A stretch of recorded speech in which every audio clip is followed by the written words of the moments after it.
Hello, welcome to This Week's World, a new show that hopes to bring you the big ideas, the trends that are shaping the world.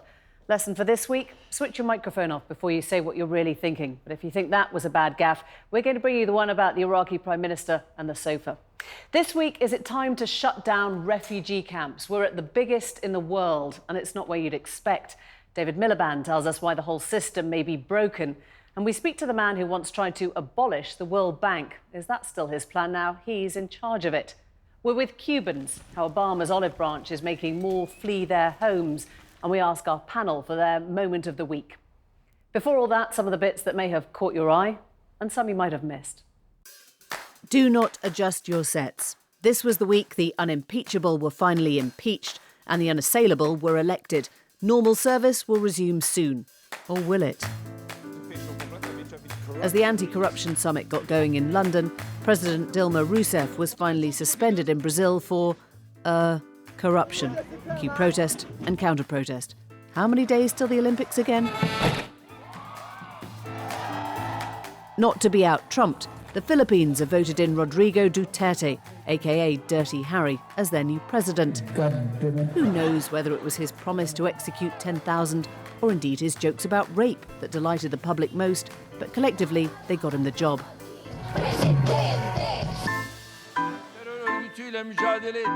In Europe, don't offend Erdogan, whatever you do. The Turkish president is now suing one of Germany's biggest media moguls.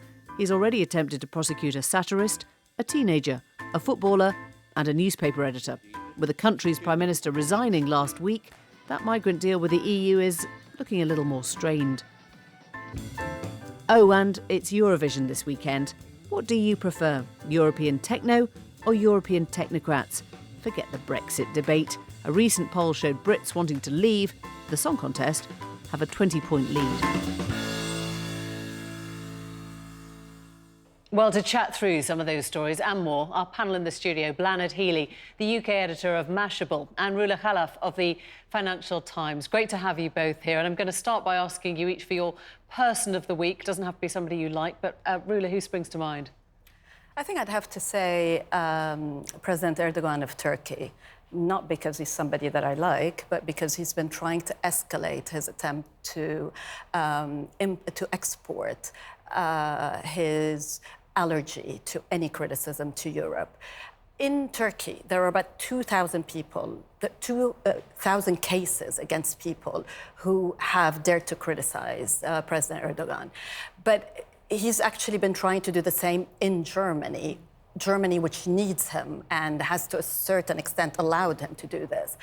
This week, he has tried, but luckily failed, to have an injunction against the CEO of Axel Springer, the major media group, because the CEO wanted or made a statement that was published in German media in support of the comic who'd written that famous poem against... The comic who criticised him, who exactly. It was, you know, it was an offensive poem, but he now faces a criminal case. And I guess that the point is that Erdogan, Turkey, is so centre stage of so many things right now. It's the EU summit, it's the EU deal, it's the humanitarian summit as well. I mean, from Angela Merkel's standpoint, she, you know, there's this need to balance both the issues and the concerns of her country, who wants to express their feelings about him, but also to keep him on side because he's so key to what's happening in Europe right now. So pretty central.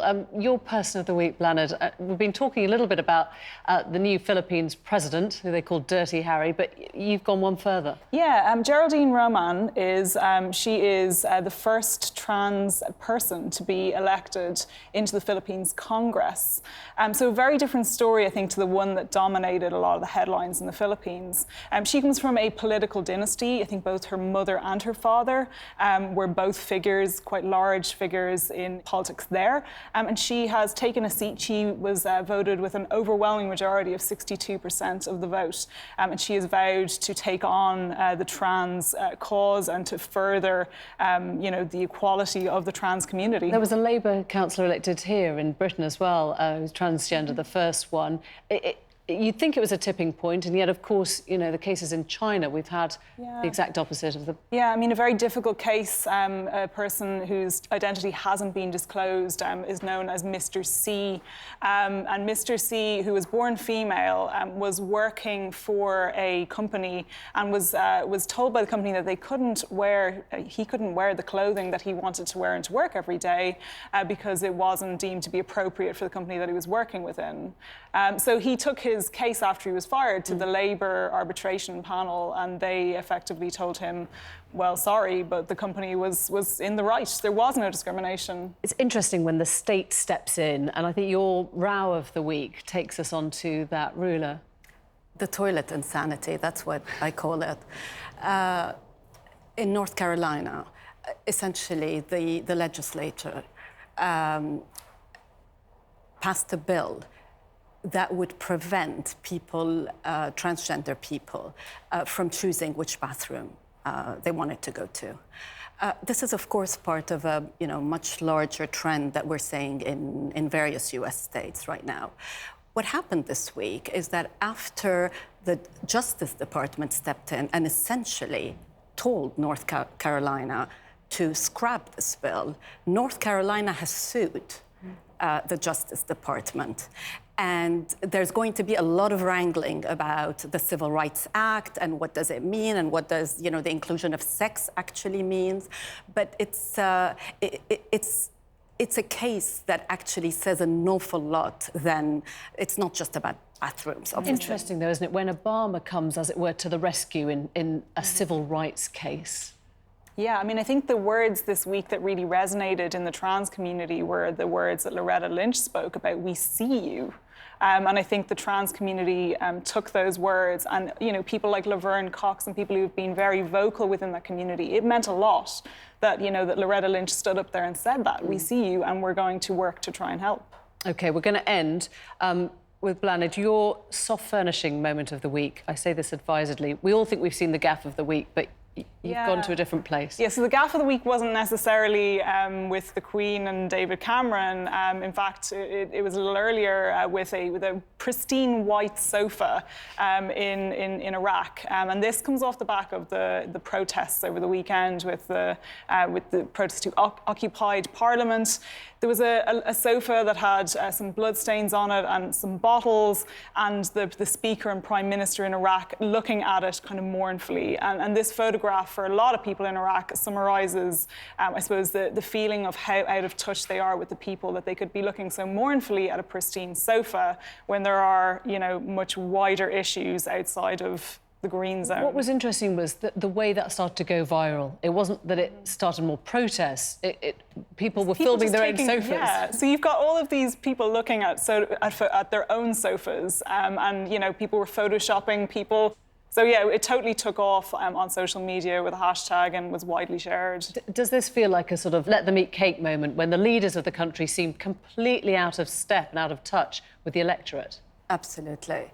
I think that said an awful lot about Iraq, particularly at this moment, when the government is in disarray, when people are out on the streets, and where there doesn't seem to be a solution to any of this. And I think it was both desperation, but also just people are just fed up. And the sofa and the fact that you just had them looking at a white sofa for no reason. Nobody even tried to figure out what the source of this picture was, which was quite striking. Nobody even cared what the source of the sofa was.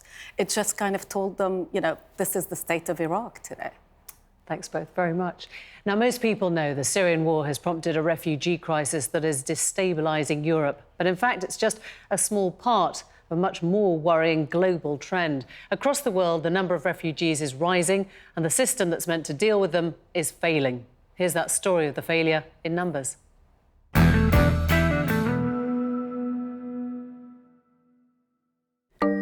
After World War II, the United Nations was set up.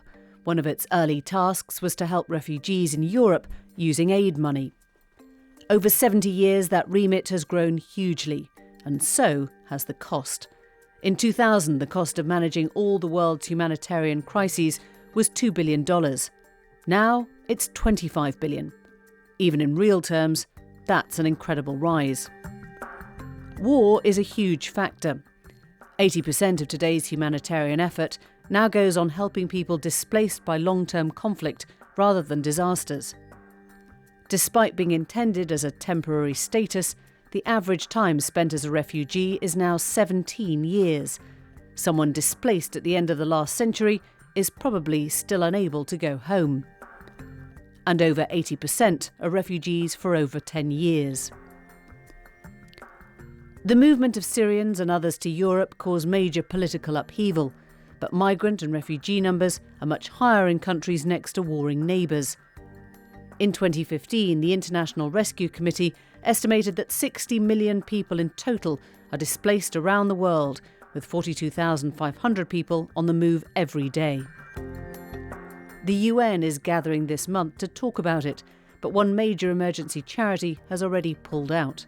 We no longer have any hope that the World Humanitarian Summit will address the weaknesses in humanitarian action and emergency response. For others, the entire system of humanitarian aid has failed so badly, it's time to rethink it completely.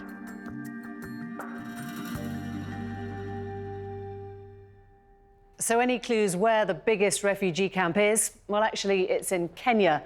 A camp set up as a temporary measure 25 years ago that now houses some 350,000 Somalis. Kenya's government wants to close it down, but Dadaab, for many, symbolises everything that's gone wrong. This week's World has been there.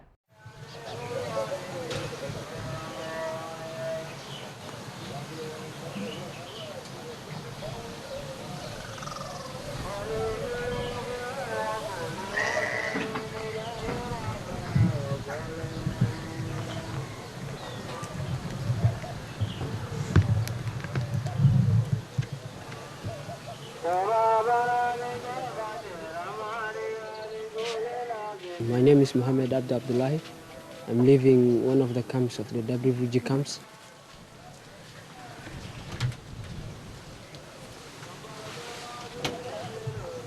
I was born here. What I know is only this camp. I wanted a better life than this one. I think my mother has lost hope of going back to Somalia because of this war. She told me that we are expecting to stay some months, 2 months, 1 month, and then we go back to our country.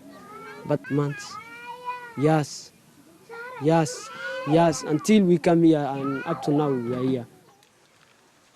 Also my wife, she was born here in 1993. We meet here and love each other inside the camp. We got married, a little baby girl we have now, and we are expecting another one. Our life, you can imagine 27 years living in a refugee camp.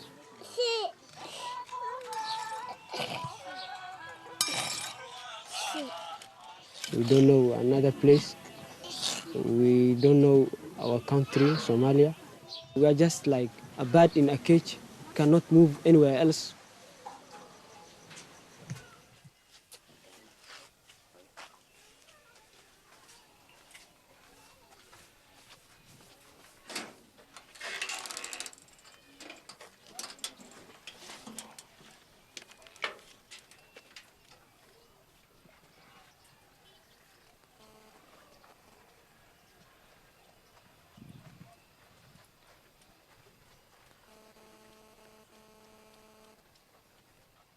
We are just imagining like we are Kenyans because we don't know any other country. We are Somalis, but we don't know where even Somalia is.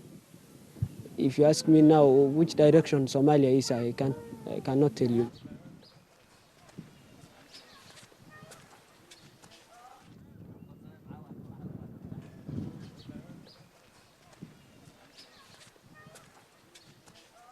We are doing a hard job. We are working the same as the Kenyans is doing here.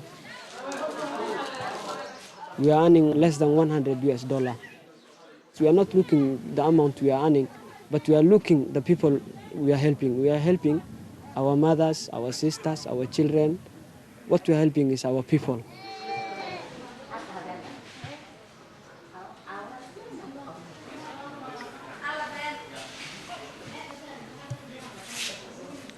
What will make happiest in my life is seeing a different thing in my daughter and my children, a different life. So I lose hope now, me, but what I'm hoping is my children to get a better life than what I had in this refugee camp. Now she's new, she's only 2 years, but what I'm expecting or what I'm praying God to give me is my daughter to get a good life and a good world and freedom. Freedom is the most important thing in human being. David Miliband, the former British Foreign Secretary, now President of the International Rescue Committee, was in Dadaab this week. To see have a solution to what's going on, I asked him if the current humanitarian system was up to it.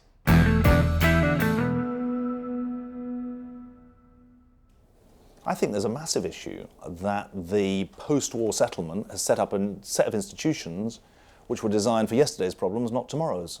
There's frustration about the institutions of the UN and the way they work, but it's the last best hope.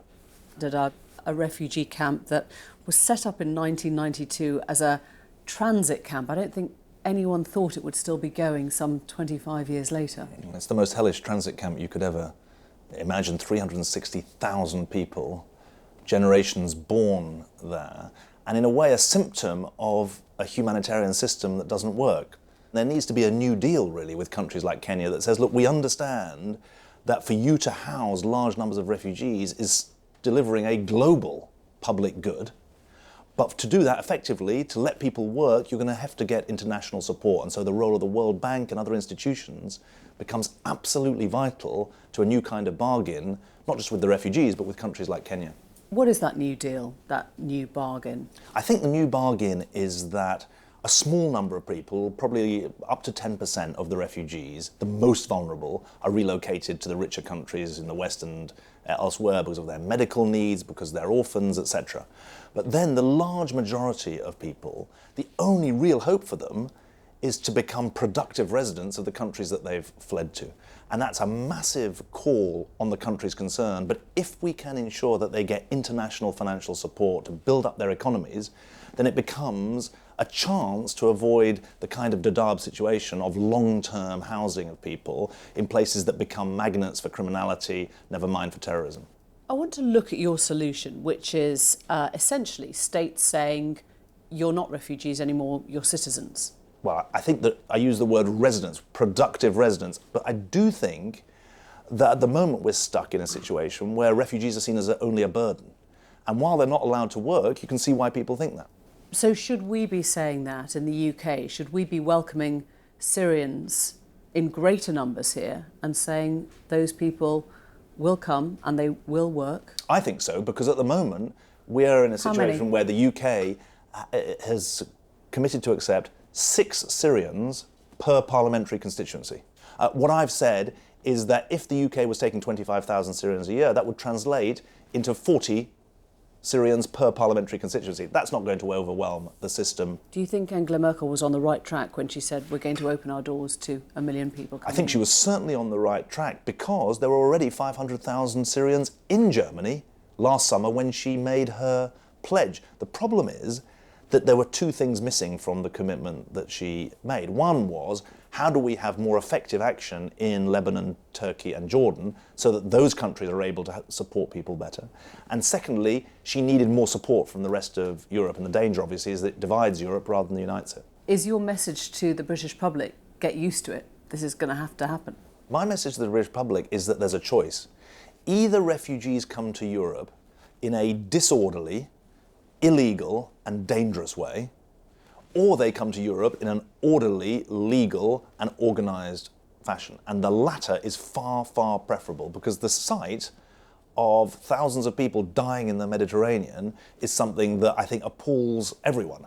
And what people, I think, in Britain want to see is compassion, but also competence. When you've got 60 million people worldwide who are displaced, when you've got 80% of people in this kind of exile for more than a decade, do you think that the UN is still the best body, the best organisation for solving this or dealing with it? I think there are 2 reactions to the complicated, crazy world we live in. One is to think these problems are insoluble. That Somalia, Congo have not been solved for 35 years, and goodness knows how they're going to be solved.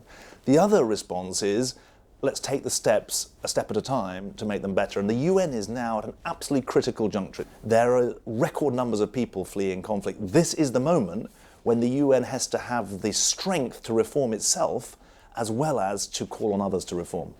There is a sense for many that something is properly broken, that people feel they never stop giving to charities, they never stop giving to causes.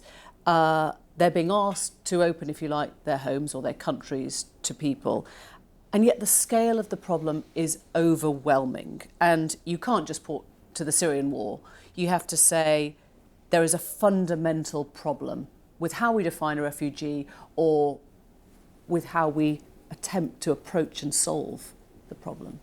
I think people are feeling like the problem might be too big for them to do anything. And that's why what's missing is a plan.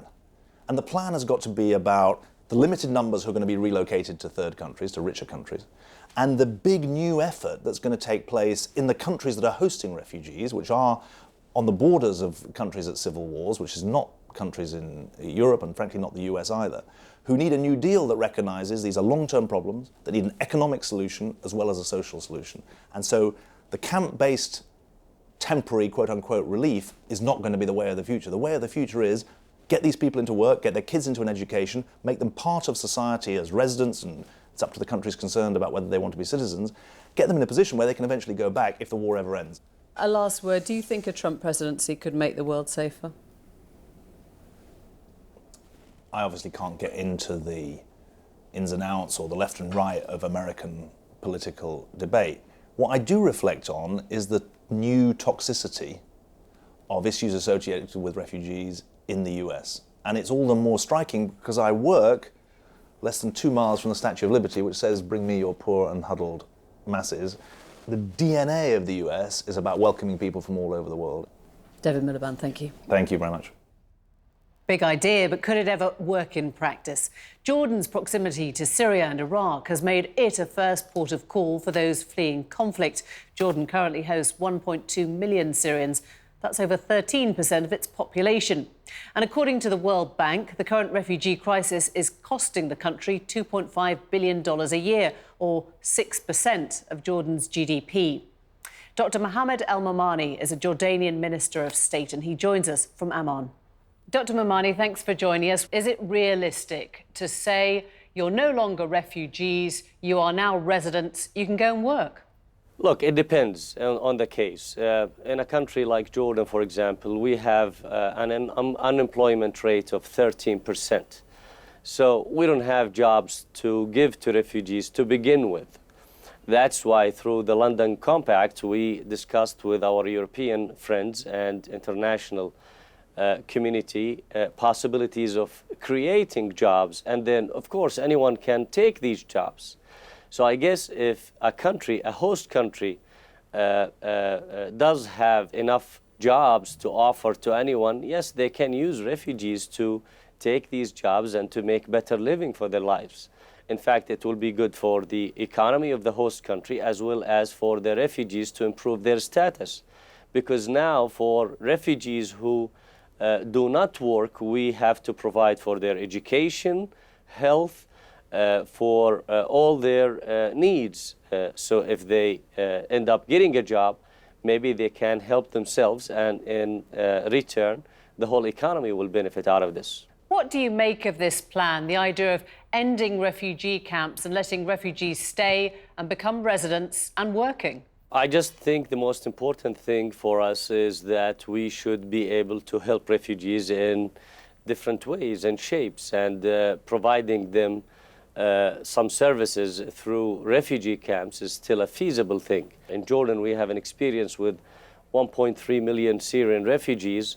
In fact, 90% of those live outside refugee camps. We have 140,000 Syrian students in our school system, which put tremendous pressure in the schooling system in Jordan, and some schools had to go back to the two-shift system in order to accommodate for this large number of Syrians.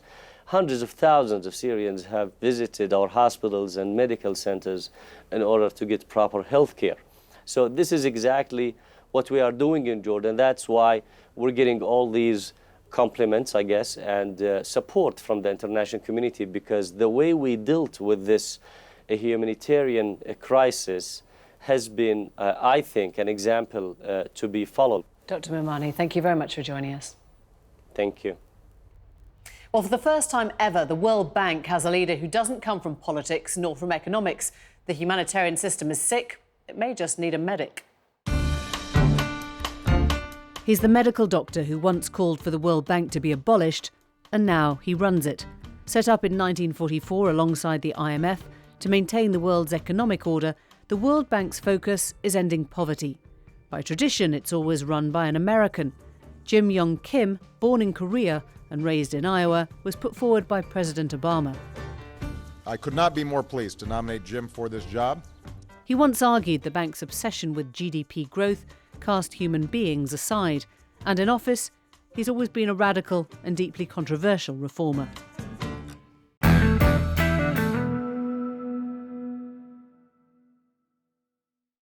Dr. Kim, you're a medic. You've got 60 million displaced people around the world. What is your prognosis and what is your cure? So as a medical doctor, one of the things we know is that prevention is always better than cure. So I would step back and say, we've been reacting after the fact. We've been emergency room doctors who just respond to the carnage that comes in. What we need to be are thoughtful people who think about the whole system and try to prevent it from happening in the first place. Would you say that you're putting the World Bank on a totally different track, really? So we're really now thinking in a completely different way. We found ourselves now in the middle of all the discussions about humanitarian response because we understand that really a lot of it is development focused. The demand really came from the humanitarian community itself. So the former High Commissioner for Refugees, Antonio Guterres, came to me and said, these humanitarian emergencies last for so long. I mean, some people have put it as high as 15 years plus. And Antonio Guterres told me that, we don't really know what we're doing. We're not development specialists. You guys have to get involved. So if you're looking then at prevention rather than cure, take us back to Iraq, take us back to Syria. What would have been, should have been done differently there to avoid what's happened now? I wasn't there with the start of the hostilities, but I can tell you what, we had no system where throughout the UN system, the World Bank system, all the humanitarian organizations, where we sat down and compared notes and said, okay, can we agree where the real high-risk areas are? We never did that before. We never shared that information. We should hold ourselves accountable to being able to look around corners a little bit, to look upstream. And when there's a situation we know we should intervene in, let's find a way to intervene in a way that will make it more likely that there will be peace, that there will be stability, that there will be prosperity, growth. After World War II, Bretton Woods essentially established an infrastructure that was meant to solve these kind of development issues. You look at where we are now, 60 million displaced people, right. Conflicts, wars, internecine conflict, all the rest of it. There is clearly an acknowledgement, isn't there, that the institutions are not working. I think that the realization we've come to is an understanding that we're probably not reaching the scale that we need to reach. So, the funding that comes from governments is mostly grant-based, which is great, but it's only $140 billion or so a year, not nearly enough to really meet all the needs in the world. And so the question we're asking is, what is the scale needed to really turn the tide on forced displacement, on extremism, on violent extremism? And are the institutions we've got up to that job now, or are they an anachronism? Well, I think that all the institutions together, if we were to work together much more closely, we could get the job done. That's one way for us to reach scale, and that's one of the things that we're exploring right now. There's already talk now in many development circles about the need for another Marshall Plan, that everything we've been doing has been not intense enough, not enough upstream, and not at great enough scale. So I don't know that we'd want to create new institutions. I think what we really need to do, and what we're hearing from leaders all over the world, is an insistence that the great multilateral agencies work together. You were the one who famously called for the abolition of the World Bank.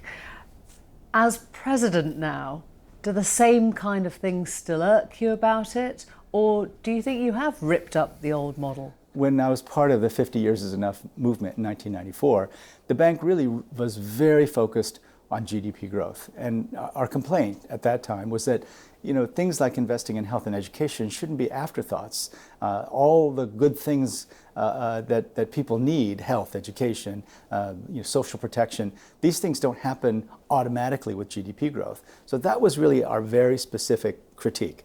Over the past 20 years, the bank has changed completely, and now we're among the most vociferous advocates of investing in health and education. Except your critics will say that actually that's not what the World Bank should be doing, that you've turned it into an NGO.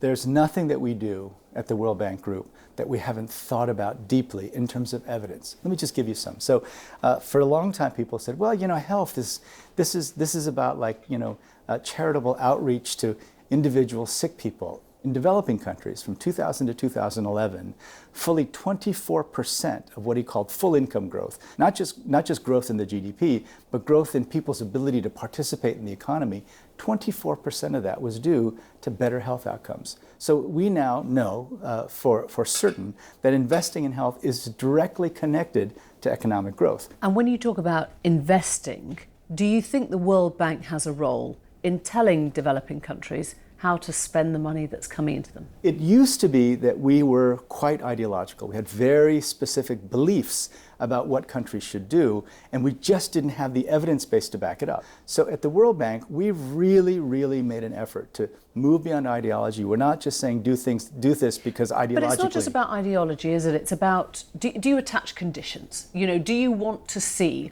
certain specific outcomes from a country when you lend it money? When you say conditions, it's as if we arbitrarily put conditions in that are focused on ideology. We are against that.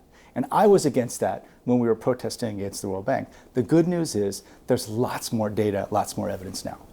Dr. Kim, thank you very much indeed. Thank you. Could world peace start with a train line? Could a new approach to urban planning solve the intractable conflict of the Middle East? In Think Again, we asked filmmakers to put forward a completely different take on the world.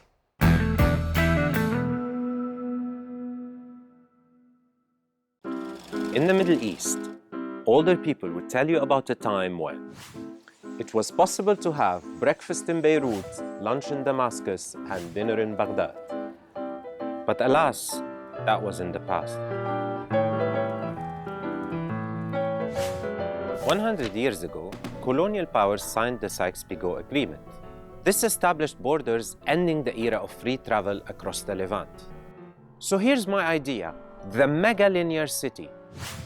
How can we make cities along the East Mediterranean coast more socially and economically connected?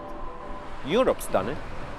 Imagine this, a fast rail network that extends from Turkey to Egypt and back, because the trains have to come back, cutting down travel times and costs across the region. The idea is to transform the region from poorly connected cities to an integrated urban network. Think of it as a mega-linear city. This may sound far-fetched, but is not entirely inconceivable. This development has already started in Lebanon. Almost half of the coast is now one continuous urban strip. Nostalgia can be an inspiration for what is possible. Like the possibility of having breakfast in Alexandria, lunch in Beirut, and dinner in Antalya. Now, for decades, Cubans have been fleeing the austerity of their homeland for the riches of America. Castro's exiles were even granted favourable immigration status in the US under a law called the Cuban Adjustment Act. But now, the US and Cuba are amigos, which may see the act repealed. Thousands of Cubans are now trying to make it to America before that drawbridge is raised. This week's World followed some of them on their journey. Decidí durante un buen tiempo salir de Cuba porque la situación era un poco avergonzosa allá donde vivíamos y no teníamos libertad de expresión, la economía estaba por el piso. Y decidí, lo pensé mucho por el miedo tan grande con mis bebés de 5 años, gemelas, Decidí irme a los Estados Unidos, donde tengo mi madre, donde tengo mi hermana, donde tengo mi familia. Por el miedo de que la ley de ajuste cubana llegara un momento en que la quitaran. Entonces, he hecho una trayectoria bastante dura, difícil.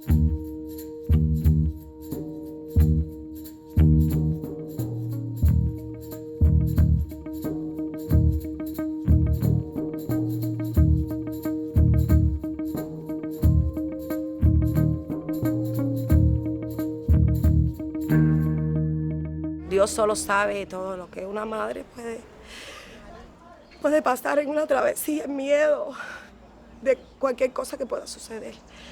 Pero bueno, hasta el momento lo único que le pedimos es a todo lo que existe en este mundo que pronto lleguemos a nuestra meta, pisar tierra americana.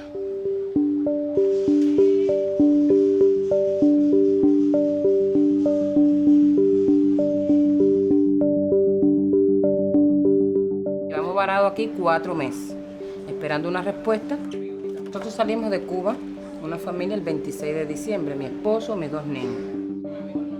Estoy embarazada, tengo 5 meses con 2 semanas, dentro de 2 semanas cumplo 6 meses y le diré que esta travesía ha sido muy dura.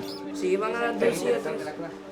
Ese sueño para mí es tratar de darle una vida mejor, un futuro mejor a mis hijos y para mí, porque en Cuba no tenemos eso.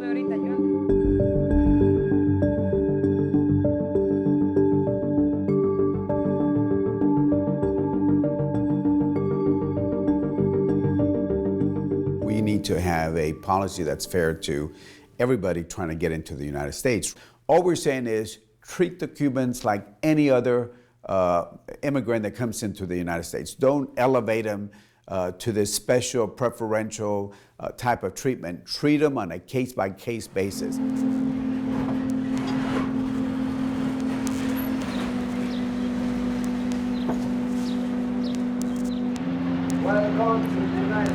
Cuando estábamos cruzando el puente nos miramos y decíamos, Dios, no, eso es mentira, ya lo logramos. Ganas de llorar y todo.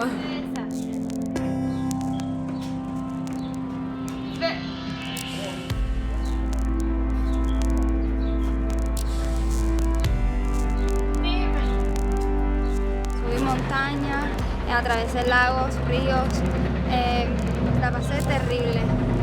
Pasamos hambre, violaron a las muchachas, las asaltaron con cuchillos, con pistolas. Nuestro país está pasando por una situación terrible en la cual no podemos ayudar a la familia. Y entonces ya uno dice, voy a emigrar porque es de la única forma que puedo ayudar a las personas que no quieren. Y entonces si lo tengo que volver a hacer, lo hago.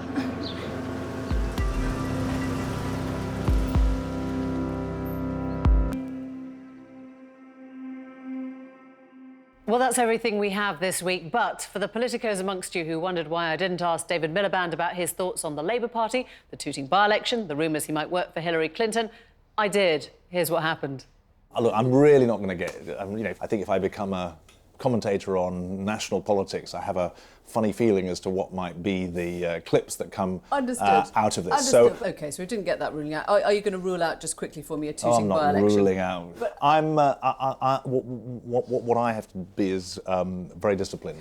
Could you imagine working in Hillary Clinton's administration? Oh, I'm a British citizen, not an American citizen. You're being scrupulous, I understand. The way in which I approach this. No, I'm not running for... I'm running an NGO, not running for Parliament. I'd like to see you make that logical link. You could do me quick fire very quickly. You can ask it again and I'll not answer it again, so...